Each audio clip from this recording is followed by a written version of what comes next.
El 5 de julio de este año, los dominicanos decidieron tomar un nuevo rumbo político, eligiendo como presidente a Luis Abinader del Partido Revolucionario Moderno. Se votó por Abinader, por buenos cambios.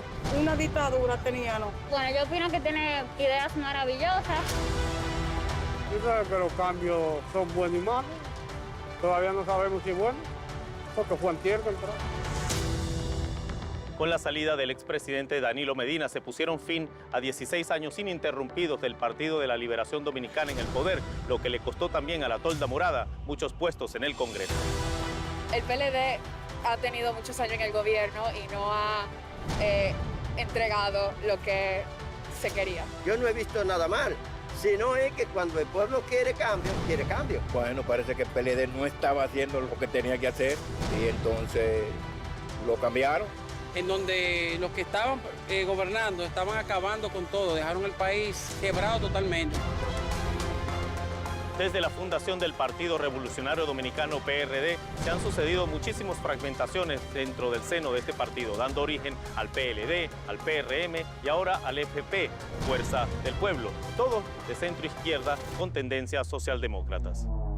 No, porque no estaban haciendo nada por el país. Los que llegan al país, vamos a ver qué hacen. Y cuando usted quiere cambiar un caballo que tiene por otro, es porque usted ve un beneficio.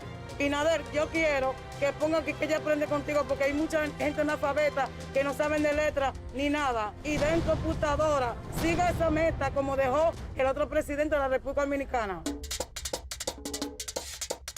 Acompáñeme cartas sobre la mesa para averiguar por qué los dominicanos decidieron tomar un nuevo rumbo político. Una fuerza política nueva comenzó a surgir.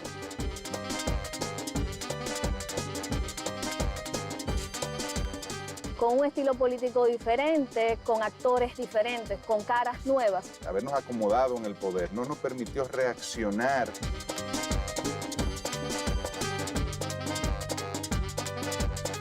De la manera en que debimos haberlo hecho, nosotros debemos haber tomado la Plaza de la Bandera junto a las demás fuerzas políticas. La división que se produjo en octubre del año 2019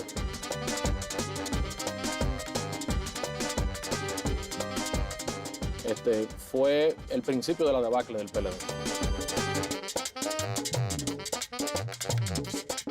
Hola, bueno, bienvenidos a Cartas sobre la Mesa, este panel de lujo de diputados y representantes del Poder Legislativo aquí en la República Dominicana. Yo quería empezar este programa que me comenten un poco, bueno, ¿qué pasó aquí en julio en las elecciones? Que después de un cierto tiempo de tener al PLD como partido de gobierno, los dominicanos votaron, según dicen las encuestas y según dicen los eslogans, por un cambio. ¿De qué se trata este cambio? ¿Por qué el PLD salió del gobierno? Bueno, yo creo que puedo iniciar como parte del partido que recién acaba de ganar las elecciones, y yo lo diría con una frase muy simple: la sociedad dominicana cambió. Luego de muchos años de un partido gobernando, el desgaste fue evidente. Yo diría que la desconexión del partido oficialista de las necesidades y prioridades de la gente, más el crear un grupo que se presentó ante la sociedad como privilegiado y que dividía los funcionarios del pueblo, comenzó a generar un malestar importante en la sociedad, que se agudizó con los escándalos de corrupción y que irrumpió en el mismo momento en que una fuerza política nueva comenzó a surgir, con un estilo político diferente, con actores diferentes, con caras nuevas, que evidentemente fue algo que atrajo mucho a la sociedad. En ese proceso de cambio y en la discusión que se dio, a mí me hacía un poco de ruido ver cómo constantemente se evaluaba la gestión del PLD en algún momento hasta como dictatorial. Empezaron a usar términos muy duros como que la dictadura del PLD. ¿Qué pasó? ¿Por qué? Bueno, el PLD fue un partido siempre democrático, de centro izquierda. No, y la República Dominicana tiene más de 40 años de experiencia democrática. De hecho, el pasado proceso electoral es una muestra de cómo la democracia funciona. Ciertamente debo coincidir en algunos aspectos. Interesante esto, ¿no? Pero evidentemente Gloria, por lo menos en la parte inicial de su exposición, dio en el clavo de por qué la sociedad dominicana se decantó por un cambio. El PLD venía de 16 años de manera continua de ejercicio del poder.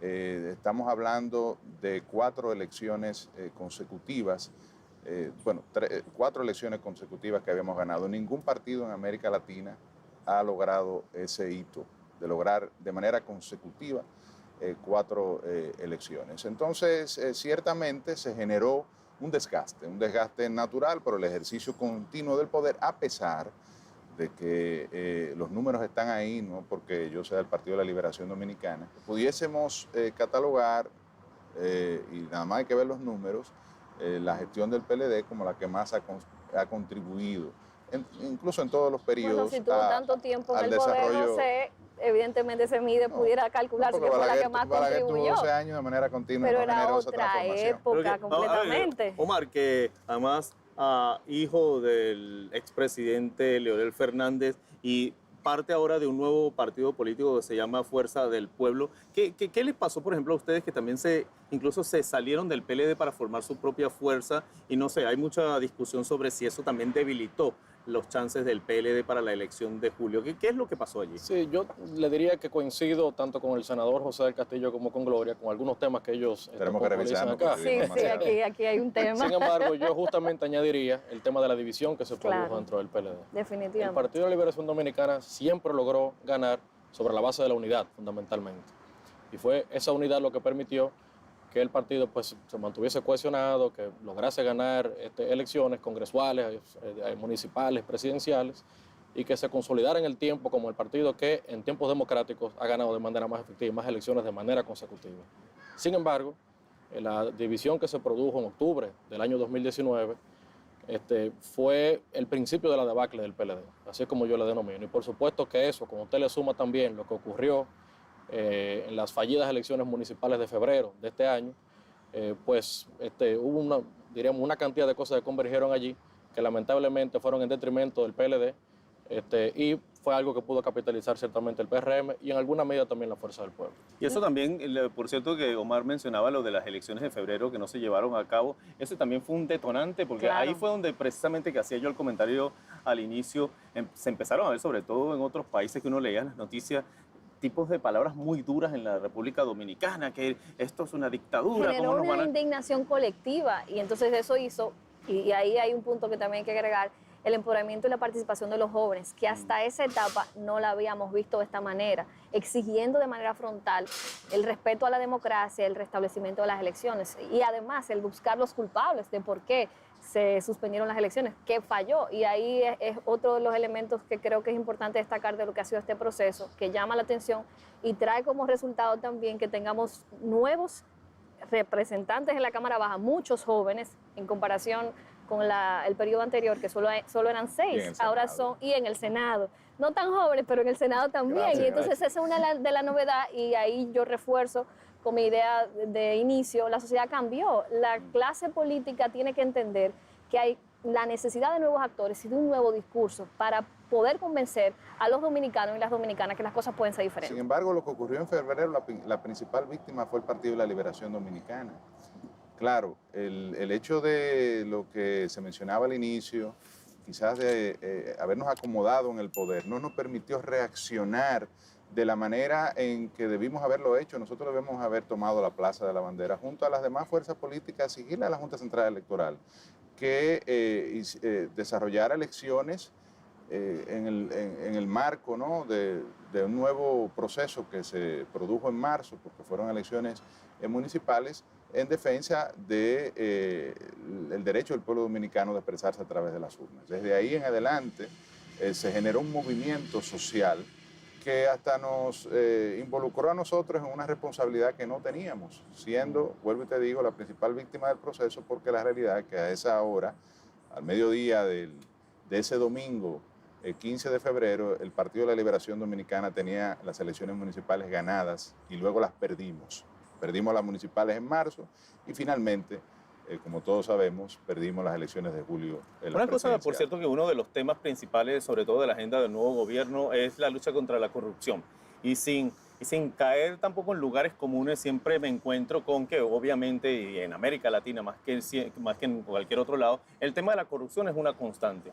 ¿Cuáles fueron los problemas de corrupción que supuestamente había en el pasado? Y segundo, ¿cómo se va de verdad a luchar con la corrupción, pero pragmáticamente, no en discurso de la corrupción, pero sin, ¿cuáles son las herramientas? Tradicionalmente la corrupción siempre ha sido un tema del discurso político y de las campañas, pero en este periodo uno de los escándalos que sacudió Latinoamérica nos dio de frente en República Dominicana Odebrecht. Y no son temas de campaña, sino que hay un proceso abierto en la justicia donde se incluyeron a funcionarios del gobierno en ese momento y los gobiernos pasados. Y precisamente eso generó una indignación colectiva en toda la sociedad que está ansiosa de justicia. Y precisamente uno dice, ¿qué vamos a hacer ahora? Parte del compromiso y del discurso del presidente Luis Abinader fue ese, una justicia independiente, que iniciaba con la designación de un procurador o procuradora que no estuviera vinculado al partido político como tradicionalmente ha existido en el país. Y ya eso es una realidad. Ahora, el tema será, el desafío será cómo se permitirá esa independencia del Poder Judicial, que es muy importante. Bueno, pero a todas estas yo quiero ver cómo le ofrecemos también respuestas a la sociedad dominicana, porque a veces en el discurso político nos podemos quedar en un solo nivel y la realidad es que, bueno, el que sufre los embates de las buenas o malas decisiones es la gente en la calle. ¿Qué necesita la República Dominicana para avanzar aún más? A pesar de que, como ya creo que estamos de acuerdo, hubo un avance en el gobierno del PLD, pero bueno, falta todavía por hacer. El rol de la juventud, por ejemplo. ¿Qué se puede hacer aquí en Dominicana puntualmente? También digo que presté mucha atención durante la campaña cuando se hablaba de una justicia independiente. Y bueno, yo me cuestionaba porque yo decía, pero la Procuraduría es independiente. Es independiente en términos administrativos y es independiente en términos de ejecución también.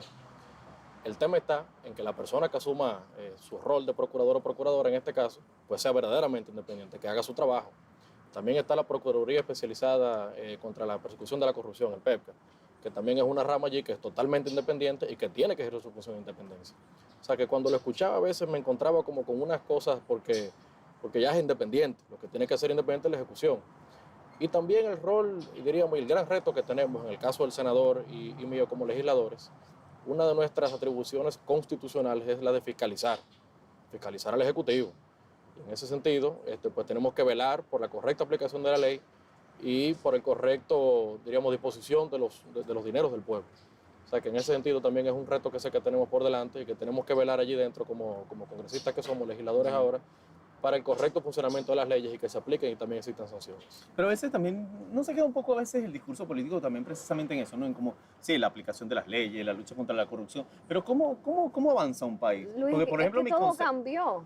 Ahora todo lo que pensamos cambió con la pandemia. Tenemos que redefinir muchas de las estrategias. Hay un mundo nuevo, hay que hacer unas evaluaciones primero de cómo vamos a recuperar nuestra economía, cómo vamos a atender la situación de salud de la gente y de dónde vamos a sacar el dinero para eso. Porque estamos ya al final de año, donde estamos elaborando presupuestos y es muy posible que tengamos que utilizar... Precisamente, ¿está la República Dominicana tan endeudada como dicen las cifras? Porque se habla mucho de un déficit fiscal muy fuerte, porque constantemente la República Dominicana estaba pagándole a sus acreedores. ¿Quiénes son los acreedores, por cierto, de la deuda dominicana? Y si no hay algo que se pueda hacer al respecto. Yo escuchaba alguna vez un discurso político en cierto país en donde a veces esto del pago de las deudas es más ideología que práctica económica, porque al final lo que se necesita es cubrirle las necesidades al pueblo, a la gente, a los bancos y a las financieras. No sé, ¿cuál es la visión de ustedes al respecto? No, primero lo que mencionaba Gloria, ahora estamos en un momento especial. La economía global está afectada por una crisis sanitaria. La República Dominicana, igual que el resto de los países de Latinoamérica, está viviendo ese impacto en la economía. Nuestro déficit para este año fue calculado en el presupuesto del año pasado un poco más del 2 y algo por ciento, va a terminar en alrededor de un 10%. Ese déficit tiene que ser financiado, eso implica endeudamiento. Aprobamos un presupuesto con un nivel de endeudamiento de cerca de 600 mil millones de pesos, estamos hablando de 10 mil millones de dólares que la República Dominicana va a asumir al final de este año y acabamos de colocar 3.800 millones de dólares en bonos que fueron aprobados en el presupuesto complementario. Y eso nos convoca a todos los partidos políticos. ¿Pero quiénes son los principales acreedores de toda esa deuda? Bueno, gran parte de la deuda dominicana está en organismos multilaterales o bonos emitidos por el gobierno dominicano que se comercializan en el mercado internacional. El Banco Interamericano de Desarrollo. Hay Banco Interamericano de Desarrollo, Fondo Monetario Internacional, Banco Mundial, Agencia Francesa de Desarrollo, Banco Centro Europeo. Pero ahí viene mi pregunta. Muchísimos organismos ¿Cómo lo internacionales. asumirían? Bueno, ahora el PRM, que es el que está en el poder, aunque también obviamente desde el Parlamento se toman ese tipo de decisiones. No, ¿A qué le vamos a dar prioridad? ¿A pagarle al Fondo Monetario Internacional y al BID? ¿O vamos a darle prioridad a decirle, bueno, mira, ya vamos a hablar, hay una situación global, vamos a reestructurarme la deuda, déjame que yo pueda invertir en la sociedad, o vamos a seguir pagándole intereses a la financiera? Todavía la deuda dominicana es sostenible.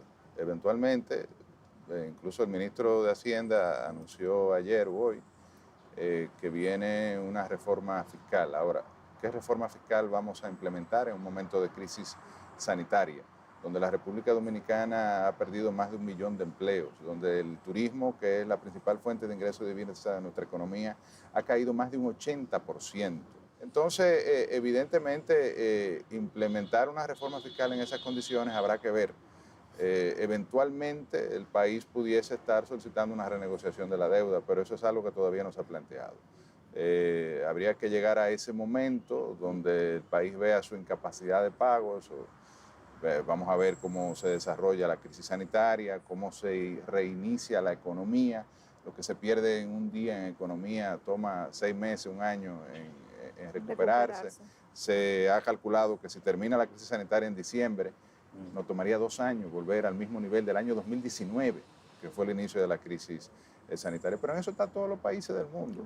Claro, sí, entonces, es una cuestión global. Yo creo que aquí es una cuestión de estrategia también. Ahí va. Justamente porque es un tema global, pienso que debe existir una estrategia regional. Es decir, pienso que la República Dominicana y el presidente Luis tiene un reto por delante de que debería ponerse de acuerdo con países de la región para que juntos lleven adelante una estrategia y se comuniquen de manera conjunta con organismos como el BID, como el Banco Mundial, con los acreedores que tenemos acá, para que exista una posición unificada de que debe haber algún tipo de flexibilización, sobre todo en un momento en que no es ni siquiera esta parte del mundo, es el mundo que está pasando por esta crisis. Creo que es importantísimo sobre todo reforzar la parte de una estrategia regional que permita llevar eso hacia adelante. Gloria, que hablaba y también el senador que hablaba de la grandísima pérdida de empleo. ¿Qué se puede hacer en la República Dominicana puntualmente para, como digo yo, darle más oportunidad a la gente? No sé, por decir un ejemplo, desburocratizar un poco la manera en que las personas pueden de repente tener sus propios negocios, facilitarle la manera de registrar un negocio X y montarse su propio chiringuito, lo que sea, pero que todo esté fiscalizado. ¿Qué piensan hacer para modernizar yo diría que ese punto de manera muy particular llegaría más a clase media, media baja, de cómo iniciar un negocio, porque definitivamente las clases más pobres necesitan un proceso de acompañamiento para lograr el emprendimiento o la inclusión laboral, y precisamente eso es lo que se supone estamos haciendo desde la protección social, pero hay que lograr construir capacidades en la gente y no es tan fácil. Primero porque ¿cómo tú capacitas ahora si no puedes hacer actividades presenciales? Tenemos que ir a lo virtual, pero ¿cómo hacemos para que la gente que está en el barrio, que quizás tiene solo lo que nosotros llamamos paquetitos, que es una cantidad de minutos por varios días de internet, para que pueda recibir esa capacitación? Entonces, eso es parte también del adaptarnos a lo nuevo. ¿Y cómo logramos que quien recibe una ayuda condicionada, que ahora tenemos un programa que es temporal, que es Quédate en Casa, donde se le están entregando unos $150, sería $100, más o menos, $100 a las familias de apoyo por la pandemia? ¿Qué va a pasar con esa gente cuando ya el gobierno no pueda pagarlo? Pero ahí también debería venir, no sé, yo pienso que debería venir una estrategia en donde precisamente se hable con los actores que proveen los servicios. Es decir, comentabas lo de los paquetitos, pero bueno, se van a poner también en el gobierno a hablar con las grandes empresas, sobre todo la del señor que vive en México, y decirle, oiga, vamos a empezar a ofrecer un poco mejores servicios, porque vamos a ver, por ejemplo, el internet, que es la cosa más básica, Gloria comentaba del nuevo mundo, La ¿no? conectividad es un desafío aquí. Claro, pero yo veo que, por ejemplo, en Europa Y no es que porque me digan, no, porque es Europa, pero lo sé, pero allá también están las mismas compañías y yo veo que, por ejemplo, los servicios de conectividad son más amplios, es decir, te dan paquetes ilimitados y tú tienes más facilidad, mejores conexiones, pero entonces en Latinoamérica en general, no solo en Dominicana, aquí las conexiones son, te doy 10 minutos, y son 5 para el WhatsApp, así no se puede trabajar, así no se puede trabajar en el nuevo mundo. ¿Qué presión se le van a meter a estas compañías que no me van a decir el señor que está en México que es que él no tiene dinero para... Eso pienso que también habrá que verlo con el tema de una realidad que yo entiendo que viene, que será una iniciativa legislativa para regular el teletrabajo. El teletrabajo es la nueva realidad.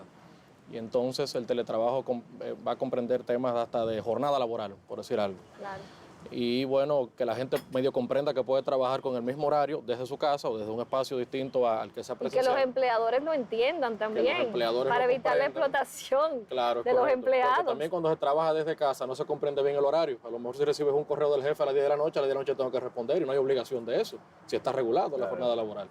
Pero tendrá que verse esa parte, sobre todo porque si soy parte del teletrabajo, si tengo jornada laboral ya es regulada, y unas horas que cumplir durante el día y no hay conectividad suficiente, entonces es un gran reto, como también el reto que tiene el tema de educación en este momento. Estamos viendo una nueva forma, ¿verdad?, de adaptarnos a esta pandemia, a esta crisis sanitaria, a este virus. Y Omar mencionó el tema del teletrabajo. En el Senado hay un proyecto de ley que regula el teletrabajo, pero además hay también un proyecto de ley que propugna por el acceso universal a la banda ancha, porque es uno de los problemas para mejorar precisamente lo que tú mencionabas, la conectividad. Si no hay conectividad, no hay teletrabajo, no hay educación a distancia, no hay información a distancia, o sea, prácticamente un mundo desconectado.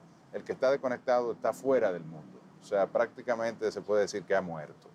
Entonces, de verdad que es un gran reto, que es un problema global, lo hemos mencionado en otras oportunidades, pero que nosotros creo que lo más importante es recalcar la madurez, la vuelvo a reiterar, de la clase política en este país, de que los 3 partidos o los 4 partidos que tenemos ¿verdad?, representación en el Congreso y que tenemos 5, 6. Bueno, por ahí hay muchos que van a desaparecer. Pero rápidamente ahora, para volver a cerrar el tema político, como les comentaba, al final el PLD, el PRM, Fuerza del Pueblo, parecieran todos ser parte de una misma familia que se originó por allá desde la época de la fundación del PRD, que vino el PLD, que de ahí viene el PRM, o sea, son todos como la misma familia y se han ido saliendo de la familia de a poco.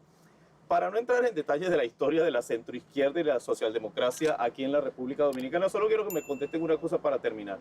¿Están dispuestos aquí en Dominicana políticamente a hacer un ejemplo, un cambio en toda la región en donde las oposiciones no se conviertan en enemigos del gobierno, sino que sean, al contrario, facilitadores, que estén ahí para supervisar, para hacer oposición, pero para hacer su trabajo por la unidad de la República Dominicana? Rápidamente.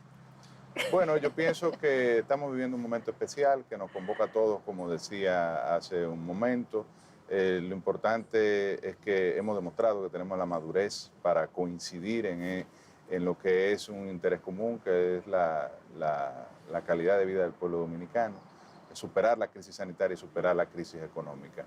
El momento de criticar al gobierno vendrá, porque hay cosas que criticar, hay cosas que hay que hacer llamadas de atención. Una de las funciones fundamentales de la oposición es servir de contrapeso a la acción del poder desde el gobierno.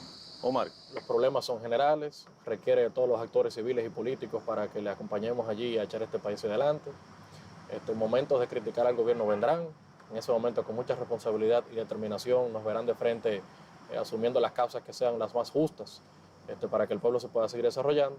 Pero en este momento nos manda la historia y el momento a que seamos solidarios con el Estado y sobre todo que le apoyemos en este momento tan difícil para que sea la República Dominicana la gran vencedora y la gran ganadora en estos días. Y el partido de gobierno. A mí me parece que el liderazgo del presidente promueve que esa unidad sea posible.